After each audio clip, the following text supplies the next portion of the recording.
Hello friends, welcome back to our channel. இது நான் உங்கள் விக்ரம். நம்ம பார்க்க போகிற சம்பவத்தை பற்றி ஸ்டார்டிங்கே க்ளூ கொடுத்துருந்தா நல்லா இருக்காதுன்னு நினைக்கிறேன். இருந்தாலும் ஃபுல்லாக வீடியோவில் பாருங்க, ஸ்கிப் பண்ணாமல் ஃபுல்லாக பார்த்தீங்கன்னா ஸ்டோரி என்னன்றது உங்களுக்கு புரியும். ஸோ அந்த ஸ்டோரி ரொம்ப இன்ட்ரெஸ்டிங்காக இருக்க போது. எண்ட் ஆஃப் தி வீடியோவில் ஒரு ட்விஸ்ட்டும் இருக்குது. அது என்னன்றதை மறக்காமல் கமெண்ட்லேயே மென்ஷன் பண்ணுங்கள். இப்போ நம்ம சேனலுக்கு ஃபஸ்ட் டைம் வரீங்க, சப்ஸ்கிரைப் பண்ணாமல் பார்த்துருந்தீங்கன்னா மறக்காமல் சப்ஸ்கிரைப் பண்ணுங்கள். பக்கத்தில் பெல் ஐக்கான் இருக்கும், அதை கிளிக் பண்ணி ஆலில் போட்டிங்கன்னா நான் வீடியோ போஸ்ட் பண்ண உடனே உங்களுக்கு நோட்டிஃபிகேஷன் வந்துடும். ஸோ உங்கள் ஃப்ரெண்ட்ஸுக்கும் அந்த வீடியோ ஷேர் பண்ணுச்சுன்னா மறக்காமல் ஷேர் பண்ணிடுங்க, லைக் பண்ணுங்கள். உங்களுக்கு எதாவது கருத்து தெரிஞ்சுன்னா மறக்காமல் கமெண்ட் செக்ஷனில் போஸ்ட்டும் பண்ணிடுங்க.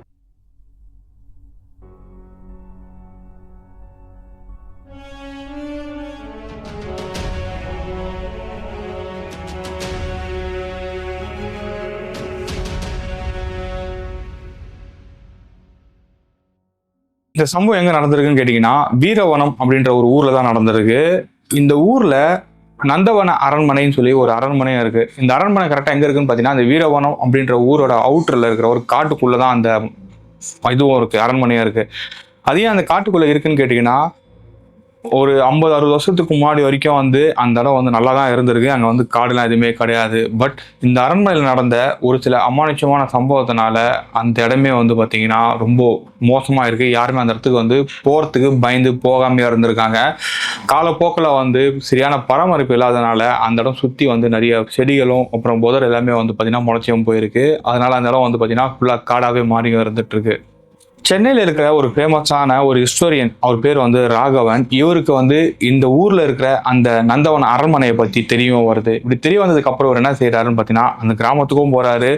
அந்த கிராமத்துல இருக்க பெரியவங்க நிறைய பேர் அந்த அரண்மனைக்குள்ள போகாதீங்க, அந்த இடத்துல நிறைய அமானுஷமான விஷயங்கள் இருக்கு அப்படின்ற மாதிரி இவர்கிட்ட நிறைய விஷயங்கள் சொல்லியிருக்காங்க. அதையும் தாண்டி அவர் அந்த அரண்மனைக்கு போறதுக்கான காரணம் என்னன்னு பார்த்தீங்கன்னா, அந்த அரண்மனையில் வாழ்ந்த ஒரு பிரிட்டிஷ் ஃபேமிலி 1940 காலகட்டத்தில் யாருக்குமே சொல்லாமல் அந்த அரண்மனையிலேருந்து காணாமல் போயிருக்காங்க.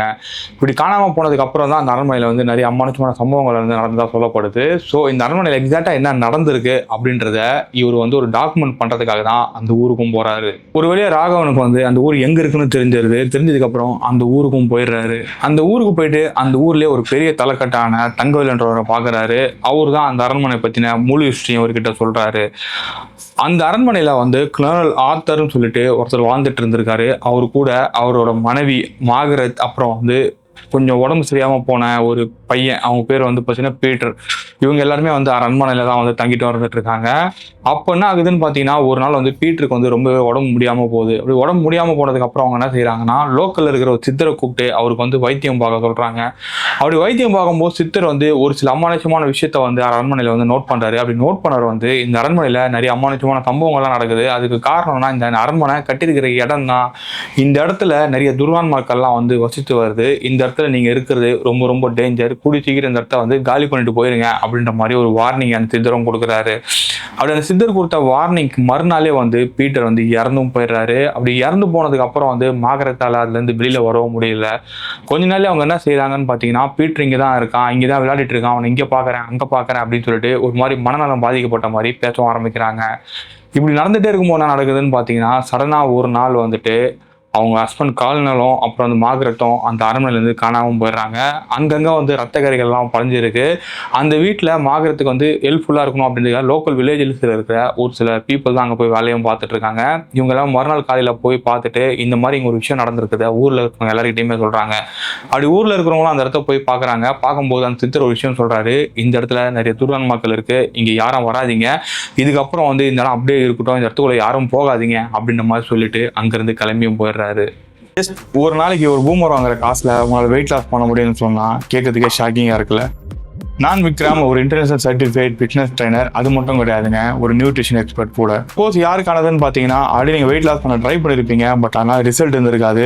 சில பேர் வெயிட் லாஸ் பண்ணணும், பட் எப்படி பண்ணுறதுன்னு தெரியாமல் ஒரு கன்ஃபியூஷன் இருப்பீங்களா, உங்களுக்கான கோர்ஸ் தான் இது. ஸோ இந்த கோர்ஸை நீங்கள் என்ரோல் பண்ணணும்னு நினச்சின்னா கீழே டிஸ்கிரிப்ஷனில் லிங்க் கொடுத்துருக்கேன், அதில் போய் என்ரோல் பண்ணிக்கோங்க. அது மட்டும் கிடையாது, இந்த கோர்ஸ் முடிச்சதுக்கு அப்புறம் உங்களுக்கு கேலரி ட்ராக்கிங், அதுக்கப்புறம் பார்த்தீங்கன்னா மீல் ட்ராக்கிங், அப்புறம் சாம்பிள் டயட் பிளான்ஸ், இந்த மாதிரி நிறைய டூல்ஸ் உங்களுக்கு அவைலபிளாக இருக்கும். ஸோ இந்த டூல்ஸ் எல்லாம் நீங்கள் யூஸ் பண்ணி உங்களால் ஈஸியாக weight loss or fat loss பண்ண முடியும். இதுல ஒரு அடிஷனல் போனஸ் என்னன்னு பாத்தீங்கன்னா எவ்ரி மந்த் இதுல ஒரு மாடியூலும் ஆட் பண்ண போறோம். ஸோ இந்த மாடியூல் எதை பத்தினது இருக்க போகுதுன்னு பாத்தீங்கன்னா பயோஹேக் பத்தி இருக்க போகுது. இந்த பயோஹேக்ன்றது என்னன்னா நீங்க வெயிட் லாஸ் பண்றீங்களா, அட் சேம் டைம் உங்க ஏஜையும் ரிவர்ஸ் பண்ண முடியும், விச் மீன்ஸ் உங்க மெட்டபாலிக் ஏஜை ரிவர்ஸ் பண்ண முடியும். அதை பத்தின கோர்ஸும் வந்து பாத்தீங்கன்னா ஃபர்தர் ஆட் பண்ண போறோம். இது எல்லாமே ஜஸ்ட் நீங்க பே பண்ற இந்த காஸ்ட்ல தான் அடங்கும் போது ஃபர்தர் இந்த சார்ஜஸும் வாங்க போறதும் கிடையாது. ஸோ வேணும்னு நினைக்கிறவங்க கீழே டிஸ்கிரிப்ஷன் லிங்க் இருக்குது, இப்போ யூஸ் பண்ணிக்கங்க. இன்கேஸ் உங்க ஃப்ரெண்ட்ஸ் யாராவது வந்து ஸ்ட்ரகிள் ஆகுறாங்கன்னா அவங்களுக்கு லிங்கை ஷேர் பண்ணுங்க. இந்த கதையெல்லாம் சொல்லி முடிச்சதுக்கு அப்புறம் தங்கவேல் என்ன பண்றாருன்னா ராகவனை பார்த்துட்டு, தம்பி இதுக்கு முன்னாடி நிறைய பேர் இந்த அரண்மனை பத்தி விசாரிச்சு வந்திருக்காங்க, அப்படி வந்தவங்க எல்லாருமே அரண்மனைக்குள்ளேயும் போயிருக்காங்க. அப்படி போனவங்கள 10 பேர்ல 3 பேர் 4 பேர் மட்டும்தான் உயிரோட வெளியில வந்திருக்காங்க, மீதி யாருமே உயிரோட வரல. அப்படி உயிரோட வராதவங்க வந்து என்னாச்சு ஏதாச்சுன்னு கூட எங்களுக்கு போய் பார்க்கறதுக்கு தைரியம் இல்லை. அந்த மாதிரியான விஷயங்கள் தான் அங்கே நடந்திருக்கு. ஸோ நீங்கள் போகாதீங்க, போனால் அவங்க உயிருக்கே ஆபத்து வரும் அப்படின்ற மாதிரி ராகவன் பார்த்து அந்த தங்கவேலும் சொல்லியிருக்காரு. ஆனால் இது எதுவுமே பொருட்படுத்தாமல் தான் ராகவன் வந்து அடுத்த ஸ்டெப் எடுத்து வைக்கிறாரு. ராகவன் அந்த ஊருக்குள்ளே போனதுக்கப்புறம் தங்கவேல் ஹெல்ப் மூலியமா அந்த ஊரில் ஒரு வீடை வந்து வாடகைக்கு எடுக்கிறாரு. வாடகை எடுத்து அங்கே தங்கி தான் வந்து அவர் பண்ண வேண்டிய வேலைகள் எல்லாமே பண்ண ஆரம்பிக்கிறாரு. அன்னைக்கு வாடகை எடுத்து தங்கின நைட்டுக்கே வந்து அந்த அரண்மனைக்குள்ளே போகலான்னு சொல்லி அவர் போக ஆரம்பிக்கிறாரு. போய் உள்ளே இருக்கும்போது ஒரு ரூமாக வந்து செக் பண்ணி பார்க்குறாரு. எல்லாமே வந்து பார்த்தீங்கன்னா ரொம்ப தூசி அடைஞ்சு போய் தான் இருந்துட்டு இருக்கு. நேரம் ஆக என்ன ஆகுதுன்னு பார்த்தீங்கன்னா அதிகமாக காற்று வந்து அந்த அரண்மனைக்குள்ளே வந்து வர ஆரம்பிக்குது. அது சேம் டைம் வந்து பயங்கரமான வந்து அந்த இங்கிலீஷில் பேசுவோம் பார்த்தீங்களா, அந்த மாதிரி யாரோ பேசுகிற மாதிரியான சத்தம்லாம் கேட்குது. அப்புறம் குழந்தை சிரிக்கிற மாதிரி அந்த எக்கோ வந்து பார்த்தீங்கன்னா அந்த அரண்மனை ஃபுல்லாக அடிக்க ஆரம்பிக்குது. அப்படி போகும்போது என்ன ஆகுதுன்னா ஒரு இடத்துல ஒரு டைரியை பார்க்குறாரு. அந்த டைரியில் என்ன எழுதிருக்குன்னு சொல்லி எடுத்தும் பார்க்குறாரு. நிறைய இடத்துல வந்து பார்த்தீங்கன்னா கரையான் கொஞ்சம் அரைச்சி போயிருக்கு. ஸோ அந்த டைரியில் பார்த்தா அதில் வந்து இவங்க அந்த மார்கரெட் இருக்காங்களே, அவங்க வந்து பீட்டரை பற்றி நிறைய குறிப்புகள் எழுதி வச்சிருக்காங்க. அதுவும் எப்போ எழுதி வச்சிருக்காங்கன்னு பார்த்தீங்கன்னா பீட்டர் வந்து இறந்ததுக்கு அப்புறமா தான். அதில் வந்து பீட்டர் எப்படி இருக்கான், எப்படி வந்தான், எது வழியா வெளியில வரான், அதே மாதிரி வந்து இவங்க கூட வந்து என்னென்னலாம் பண்றான் அப்படின்ற விஷயத்தெல்லாம் வந்து அதை எழுதியும் வச்சிருக்காங்க. அதே சேம் டைம் வந்து பீட்டரை வீட கொண்டு வர முடியுமா அப்படின்ற ஒரு சில விஷயத்தையும் வந்து அதில் எழுதியும் வச்சிருக்காங்க. அப்படி போன ராகவன் வந்து என்ன பண்றாருன்னு பார்த்தீங்கன்னா அந்த கொஞ்ச நேரத்திலேயே மேன்ஷன் விட்டு வெளியிலே வந்துடுறாரு, அந்த அரண்மனை விட்டு வெளியிலே வந்துடுறாரு. அப்படி வெளியில வந்துட்டு அவரும் அந்த வீட்லயே போய் தங்கிடுறாரு. எந்த வீட்னா இப்போ வாடகை எடுத்துருக்காங்க, அந்த வீட்லயே போய் தங்கிடுறாரு. ஸோ தங்கினதுக்கு அப்புறம் மறுநாள் காலையில் அந்த வில்லேஜஸ் நிறைய பேர் ராகவன் இருக்காரா இல்லையான்னு சொல்லி பார்க்குறாங்க. பார்த்தா ராகவன் வந்து வீட்டில் தான் தூங்கிட்டு வந்துட்டு இருக்காரு. அப்படி காலையில் எழுந்ததுக்கு அப்புறம் வந்து அந்த வீட்டில் இருக்கிறவங்க நிறைய பேர் வந்து அந்த ஊரில் இருக்கிற நிறைய பேர் வந்து ராகவனை கொஞ்சம் டிஃப்ரெண்டாக தான் பார்க்குறாங்க. ஏன்னா இவர் பேசுறது நடந்துக்கிறது எல்லாமே வந்து கொஞ்சம் டிஃப்ரெண்டாக இருக்கு. அப்போ வந்து அந்த ஊரில் இருக்கிற பெரியவர் தங்கவேல் என்ன சொல்றாருன்னு பார்த்தீங்கன்னா, தம்பி உங்க உடம்புல ஏதோ சேஞ்சஸ் தெரியுதுப்பா, என்னப்பா உனக்கு ஆச்சு அப்படின்ற மாதிரி கேட்குறாங்க. அப்போ ராகவன் என்ன சொல்றாருன்னா, எனக்கு தெரியல, அந்த அரண்மனைக்குள்ள போயிட்டு வந்ததுக்கு அப்புறம் வந்து நான் இந்த ஊரை சேர்ந்தவன், இந்த அரண்மனை வந்து எனக்கு சொந்தமானது அப்படின்ற மாதிரி எனக்கு ஒரு ஃபீலிங் வருது. அது என்ன ஏதுன்னு எனக்கே தெரியல, நான் சரியா சொல்ல முடியல அப்படின்னு சொல்லிட்டு இவர் தமிழ்லையும் பேசுறாரு. அது சேம் டைம் நடுநடுவில் வந்து பார்த்தீங்கன்னா இதுக்கு முன்னாடி அவர் இங்கிலீஷே பேசிருக்க மாட்டாரு. ஆனால் இங்கிலீஷை வந்து பார்த்தீங்கன்னா கலந்து பேசிட்டு இருக்காரு. அதுவும் எந்த மாதிரியான இங்கிலீஷ்னு பார்த்தீங்கன்னா பிரிட்டிஷர்ஸ் பேசுவாங்கல்ல, அந்த மாதிரியான ஒரு இங்கிலீஷ் தான் பேசிட்டு வந்துட்டு இருக்காரு. ராகவன் வந்து ஒரு எக்ஸ்ட்ரீமா ஒரு ஸ்டெப் எடுக்கிறாரு. அது என்னன்னு பார்த்தீங்கன்னா அவர் அந்த வீட்டில் தங்காம அந்த அரண்மனையில் தங்கறதுக்கு பிளான் பண்றாரு. அப்படி பிளான் பண்ண மாதிரியே வந்து அந்த அரண்மனை ஒரு ரூமை வந்து நல்லா கிளீன் பண்றாரு. கிளீன் பண்ணிட்டு அந்த ரூம்ல தான் நீங்க தங்க போறோம் அப்படின்னு சொல்லிட்டு அவர் பிளான் பண்றாரு. அவர் பிளான் பண்ண மாதிரியே அன்னைக்கு நைட் அந்த ரூம்ல தான் அவர் படுத்து தூங்கிட்டு இருக்காரு. ஏன்னா ராகவனை பொறுத்த வரைக்கும் அந்த பேய் மேல இந்த மாதிரி எதுலையுமே வந்து ஒரு நம்பிக்கை கிடையாது. அதனால அவர் தைரியமா அங்க தூங்கவும் முடிஞ்சது. அப்படி தூங்கிட்டு இருக்கும்போது இவருக்கு வந்து ஒரு கனவு வருது. அந்த கனவுல என்ன ஆகுதுன்னு பாத்தீங்கன்னா இவர் இருக்க அதே ரூம்ல தான் அவர் இருக்கிற மாதிரி அந்த கனவுல இருக்கு. அந்த ரூம்ல வந்து ஒரு பெரிய கண்ணாடி இருக்கு. அந்த கண்ணாடியில வந்து ஒரு பெண்ணோட உருவமும் தெரியுது. அந்த உருவத்தை தெரியுது வேற யாருமே கிடையாது, அது வந்து மார்கரெட்டோட உருவம் தான். எப்படி ஒரு மார்கரெட்னு ஒரு கண்டுபிடிக்கிறாருன்னா அவனோட போட்டோஸ்லாம் அந்த மேன்ஷன்ல அந்த அரண்மனையில இருந்திருக்கு. அது எல்லாத்தையும் வந்து அவரும் பார்த்துருக்காரு. ஸோ அந்த மார்கரெட் என்ன இவர்கிட்ட சொல்றாங்கன்னு பாத்தீங்கன்னா, இதுக்கப்புறம் அவன் உங்ககிட்ட தான் வரான், இங்க இருந்து தயவு செஞ்சு கிளம்பிடு, இங்க இருந்து சீக்கிரம் கிளம்பிடு, உனக்கு தான் பிரச்சனை, இங்க இருந்து அவன் உயிருக்கு ஆபத்து அப்படின்ற மாதிரி அவங்க இங்கிலீஷ்ல வந்து ராகவனை பார்த்து சொல்லியிருக்காங்க. உடனே வந்து அவர் கண் முழிச்சு பாக்குறாரு. கண் முழிச்சு பார்த்தா எக்ஸாக்டா அவர் கனவுல எப்படி இருந்துச்சோ அப்படிதான் அந்த இடமும் இருந்துட்டு இருக்கு. அட் சேம் டைம் அந்த ரூம்ல இருந்த ஒரு கண்ணாடியும் பாக்குறாரு. அந்த கண்ணாடியில ஒரு உருவமும் தெரியுது. அந்த உருவத்தை இவர் பார்த்தோன்னே இவர் கொஞ்சம் பயப்பட்டு தான் போறாரு, கொஞ்சம் பயந்து போறாரு. என்ன காரணம்னா ஏன்னா பேய் பிசாசு எதுவுமே இல்லைன்னு தான் நினைக்கிறேன். அப்படிங்கும்போது அந்த உருவம் தெரியுது எப்படின்னு சொல்லிட்டு இவர் அந்த கண்ணாடி கிட்ட போய் பாக்குறாரு. கிட்ட போகப்போ அந்த உருவம் வந்து மறைஞ்சும் போயிருது. ஸோ அதுக்கப்புறம் ஃபர்தரா என்ன செய்யறாருன்னு பாத்தீங்கன்னா ஒரு பக்கத்துல இருந்து ஒரு குரல் மட்டும் கேட்குது. அது குரல் கேட்டோடனே அந்த குரல் வர பக்கம் போறாரு. அது எங்க போகுதுன்னு பாத்தீங்கன்னா அந்த அரண்மனை இருக்கு பாத்தீங்கன்னா, அந்த அரண்மனைக்கு ஒரு பக்கத்துல ஒரு வழி போகுது. அந்த வழியில போனா அந்த அரண்மனை அண்டர் கிரவுண்ட்ல போற மாதிரி இருக்கு. ஸோ அதுக்குள்ள போய் பார்த்தா அதுக்குள்ள நிறைய திங்ஸ் இருக்கு. அதுக்குள்ள வந்து பாத்தீங்கன்னா நிறைய சின்ன பசங்க விளையாடுற பொம்மை சாமான்கள் எல்லாமே இருக்கு. அது மட்டும் இல்லாம அதுக்குள்ள அதுக்குள்ள ஒரு பெரிய சவப்பெட்டியும் இருக்கு. இதை பார்த்த உடனே இவருக்கு வந்து என்ன பண்றதுன்னு ஒண்ணுமே புரியல. அட் சேம் டைம் வந்து இவருக்கு வந்து ஒரு சத்தமும் கேக்குது. அது யாரோட சத்தம்னு கேட்டீங்கன்னா மார்கரெட் வந்து அழுகிற சத்தம் கேக்குது. அட் சேம் டைம் பீட்டர் சிரிக்கிற சத்தமும் கேக்குது. அது மட்டும் கிடையாது, அந்த இடத்துல நிறைய பேர் வந்து அழுகிறதும் அப்புறம் சிரிக்கிறதும் இந்த மாதிரி சத்தம்லாம் கேட்க ஆரம்பிக்குது.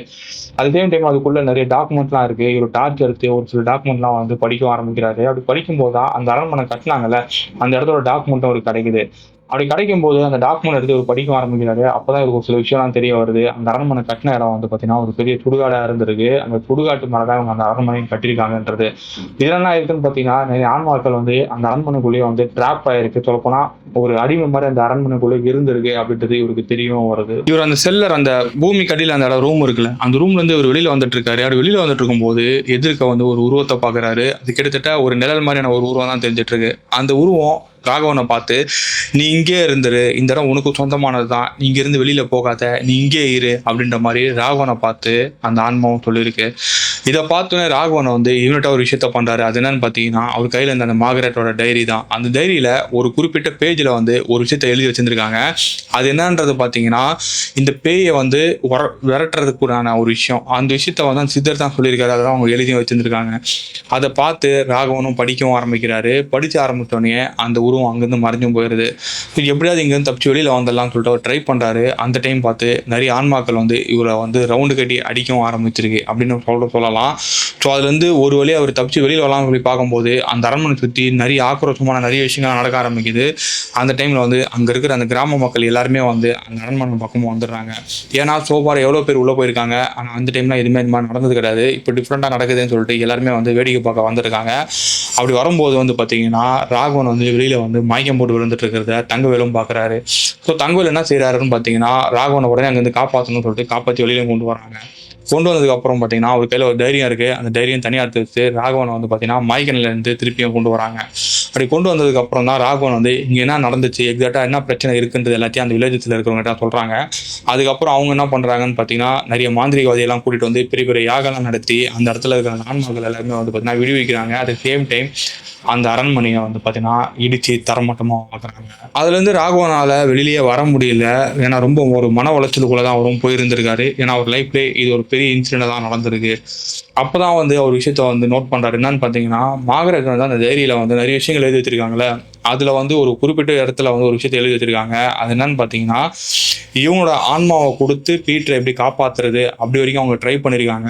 இதுக்காக அவங்க வந்து ஒரு சில விஷயத்தையும் பண்ணியிருக்காங்க. அது எதுன்னு பார்த்தீங்கன்னா நரபலி கொடுத்துருக்காங்க. யாரை கொடுத்துருக்காங்கன்னு பார்த்தீங்கன்னா பீட்டரோட அப்பாவை தான் வந்து நரபலியும் கொடுத்துருக்காங்க. அப்படி கொடுத்தது மட்டும் இல்லாமல் இவங்களும் அந்த இடத்துல தற்கொலையும் பண்ணியிருக்காங்க.